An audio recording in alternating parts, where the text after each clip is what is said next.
The Vatican studio lights burned low, not out of design, but out of reverence. Across the polished table sat Pope Leo XIV, shoulders relaxed, hands folded, eyes steady. Not a single motion wasted. Not a single word yet spoken. Opposite him, Victor DeMarco, sleek, confident, adored by millions, was sharpening his smile like a blade.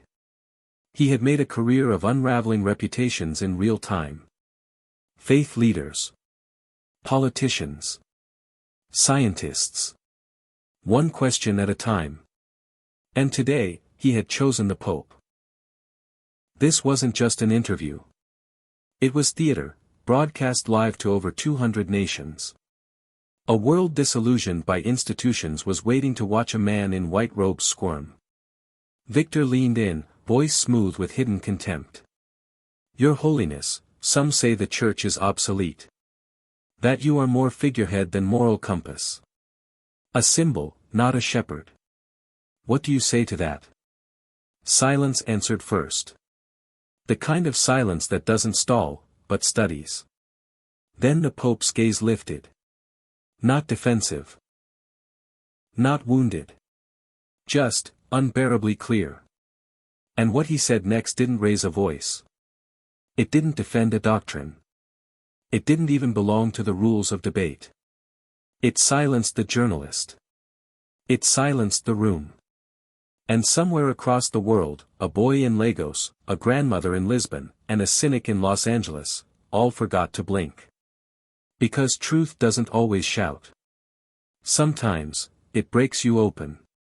And leaves you there, exposed, trembling, reborn. Before the story unfolds, pause. Ask yourself. Why are you watching? And if you feel the weight of what's coming, but still won't move your hand to subscribe, perhaps the truth is already speaking. And you're afraid of what it's asking.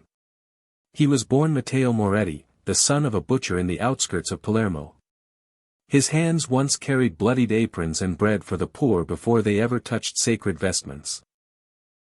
He slept on stone floors in seminary, studied by candlelight long after others had retired, and washed the feet of addicts before he ever raised a chalice. The world would come to know him as Pope Leo XIV, not for ambition, but because his refusal to chase power left the powerful with no choice but to lift him. He was not the loudest. He was simply the last one kneeling. In the refugee camps of Sudan, he buried nameless children while learning the names of their mothers by heart. In the favela slums of Brazil, he walked barefoot alongside orphans who taught him the Beatitudes before he ever preached them. And when the conclave whispered his name into history, his first act as Pope was to decline the limousine and ride back to the Vatican in a van full of gardeners. Now, he sat in the eye of a different storm. Victor DeMarco had the posture of a man who had never known doubt and the gaze of someone who couldn't afford to. Born in Manhattan's elite circles, raised by philosophy and politics, he had mastered the art of appearing open-minded while silently closing every door. His interviews weren't conversations. They were chess matches. And he never lost. He had unseated governors, embarrassed theologians, and once made a Nobel Prize winner cry mid-broadcast. His audience didn't just admire him, they believed he saw through everything. Especially religion.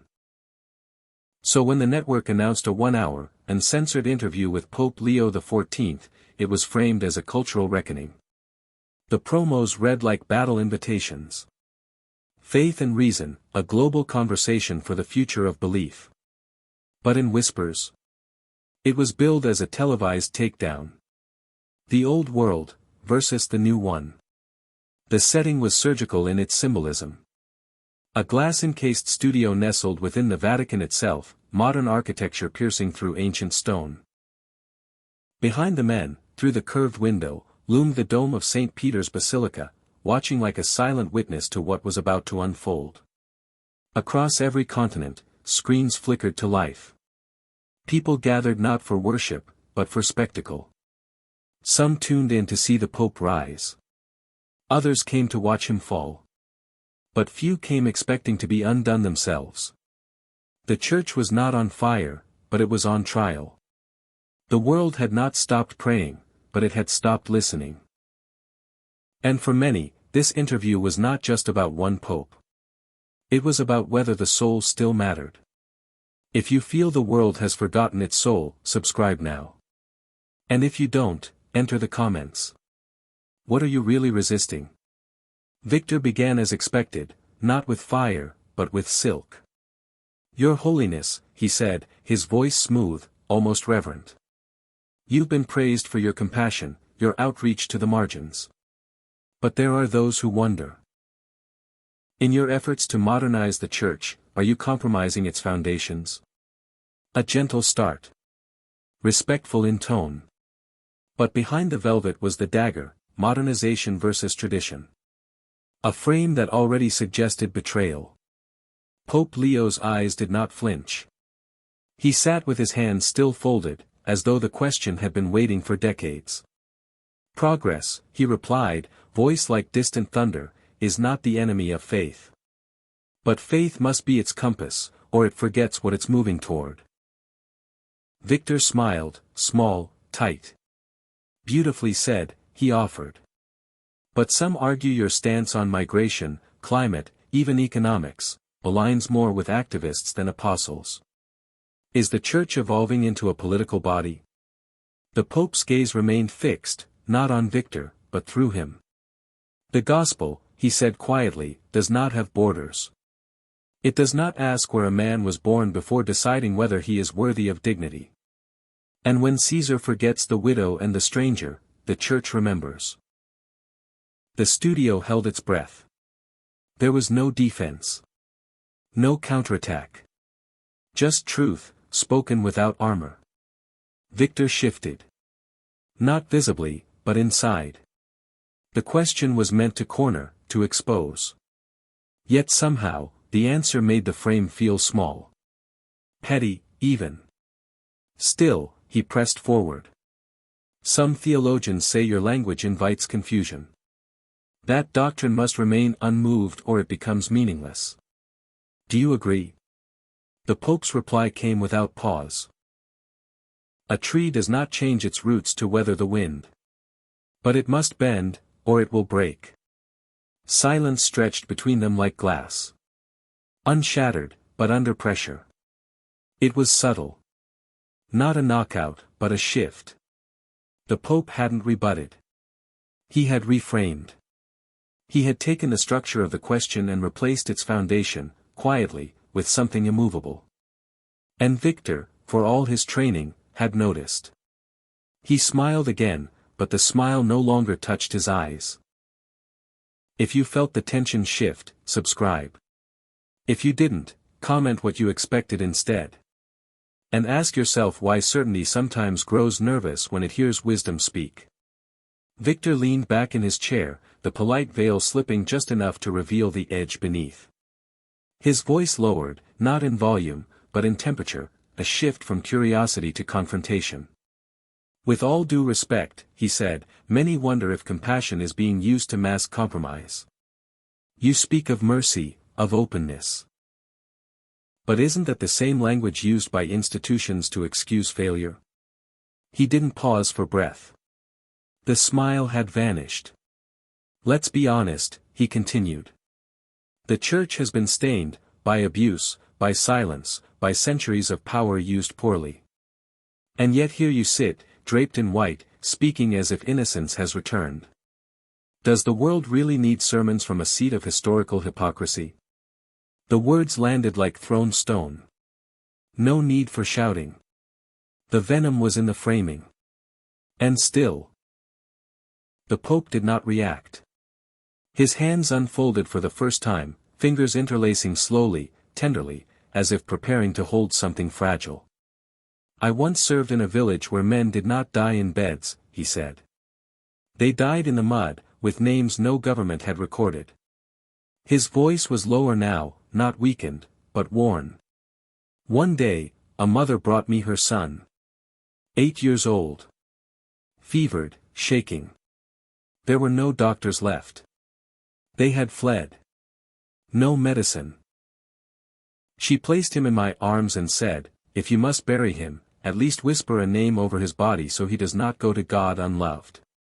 He paused, not for effect, but because the memory still trembled inside him. I whispered that name until he stopped breathing. And I buried him with a rosary made from shoelaces and thorns. Victor said nothing. The Pope continued. You speak of failure, and rightly so. We have failed. And when we did, the world had every right to look away. But I have also knelt in doorways where children slept beneath posters of saints, because it was safer than sleeping under the eyes of men.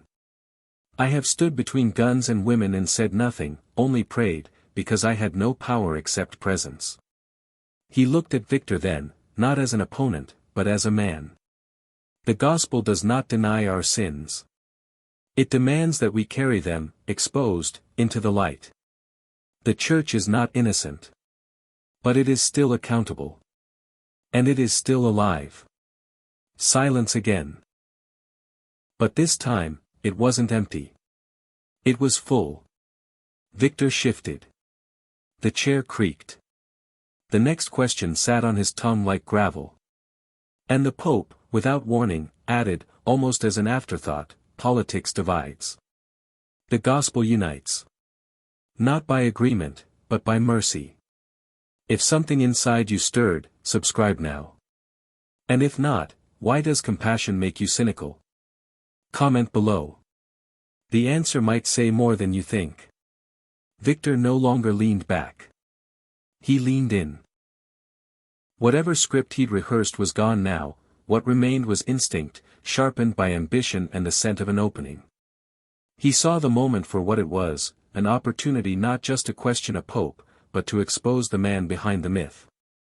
His voice was no longer polite. It was surgical. Forgive me, Your Holiness, he began, though the tone begged no forgiveness, but there are those who say your empathy has made you compromised. That your desire to be loved by the world has made you useful to certain powers. Convenient, even. The Pope didn't blink. Victor continued, his words gathering heat. Let's be honest. You've stood beside leaders accused of atrocities. You've spoken of climate and capitalism in ways that mirror political talking points. So I ask you plainly, are you a shepherd of souls, or just a spiritual puppet for a political agenda? Gasps didn't rise, but they pulsed. The air itself felt charged, as if some invisible line had been crossed. The Pope didn't move for a long moment. Then, slowly, he sat back. The expression on his face had not hardened.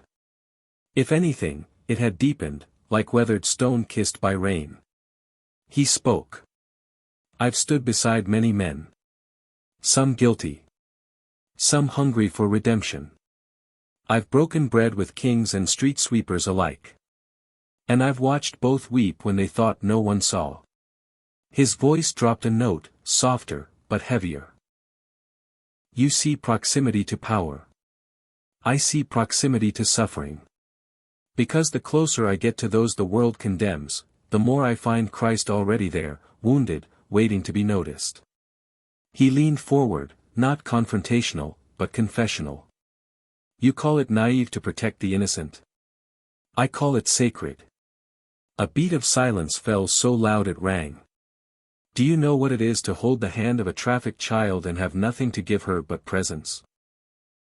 To sit beside a dying man whose government denied him treatment because his skin was the wrong color, and to whisper the name of a God who still sees him? That is not politics. That is priesthood. Victor's mouth opened, but nothing came. The Pope's gaze sharpened, not with anger, but with moral fire. Do not mistake my mercy for allegiance. I have no allegiance but to the cross, and it has never asked for comfort. Only courage. Now the silence was total. In the studio, the sound engineers stopped adjusting their dials. In homes across continents, hands froze over coffee mugs and comment threads. Something ancient had stirred. And it had spoken. If that line hit you, subscribe now. If not, explain in the comments what justice should sound like instead. We're listening. So is heaven. The silence lingered, not awkward, but holy. It pressed against the walls of the studio like incense, demanding reverence. Victor sat motionless, but something in his posture had changed. His shoulders, once squared with confidence, had subtly sloped inward. His eyes still locked on the Pope's, but not with challenge. With something closer to search. Pope Leo didn't seize the moment. He received it. As if truth itself had entered the room and now asked only to be named. You confuse listening with endorsement, he said, his voice calm as a chapel's morning bell. And you think that when we do not shout, it is because we have nothing to say. But silence can sanctify. It can cradle suffering without turning it into spectacle. Victor blinked. I sat once with a woman whose child had been executed by her own government. She wanted no answer. She didn't want justice. She only asked if someone, anyone, would sit long enough to hear her cry without looking away. He turned toward Victor, gently now, like a priest before confession. Some wounds aren't solved. They're carried. And carrying them, requires a strength that doesn't parade itself on platforms. Victor exhaled. Soft. Quick. The kind of breath you take when something you didn't know was buried just surfaced. And perhaps, the Pope continued, you confuse proximity with persuasion. You see me near the corrupt and assume I have compromised. But the shepherd doesn't stay in the hills while the wolves circle the flock. He steps into danger, not to be devoured, but to defend. There was no triumph in his tone. No gloating. Only the aching stillness of truth finally spoken aloud. You wanted me to draw a line, Mr. DeMarco. But I have already drawn it.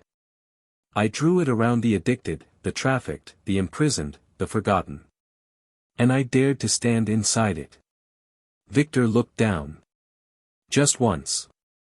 The sound of shifting in seats whispered through the studio. A cameraman forgot to cut to a different angle. A producer forgot their next cue. And somewhere, in homes lit only by screens, people forgot they had tuned in for entertainment. Because pride had just been dismantled. Not by insult. But by clarity. If truth dismantled pride today, subscribe. If you're still wrestling, don't hide. Write it in the comments. Sometimes the struggle is where the spirit begins. The Pope turned his gaze away from Victor. Not as dismissal, but as release. The exchange had ended, though no one had declared it. What followed was not victory. It was visitation. His eyes lifted, not to the lights or the cameras, but beyond them, as if addressing a quieter crowd. One watching not with scrutiny, but with ache. He spoke not into microphones now, but into souls. This was never about him, he said softly, and it was never about me. A pause, not for effect, but because the next words required gentleness. It's about all of us. The stillness in the studio shifted. It was no longer heavy with confrontation, but thick with reflection. The kind of silence that makes space for something sacred to enter. What kind of world, the Pope asked, do we want our children to inherit? His voice held no judgment, only longing. One where mercy is mistaken for weakness. Where the loudest voices drown out the quietest needs. Where we measure truth by its applause, not its cost. He leaned forward, not to assert, but to invite. I've seen what happens when people are left behind. I've watched children learn silence too early, and elders die with stories no one had time to hear. And I have come to believe this, the world doesn't need more critics. It needs more carriers. Carriers of compassion. Of justice. Of dignity. The glass behind him reflected the old dome of St. Peter's, ancient, enduring, imperfect. And yet, somehow still reaching for heaven. The church is not a museum, he whispered. It is a field hospital. And all of us, broken, blessed, wandering, are called to be healers. He looked once more into the lens. The weight of it was not performance. It was prayer. "Don't follow me," he said.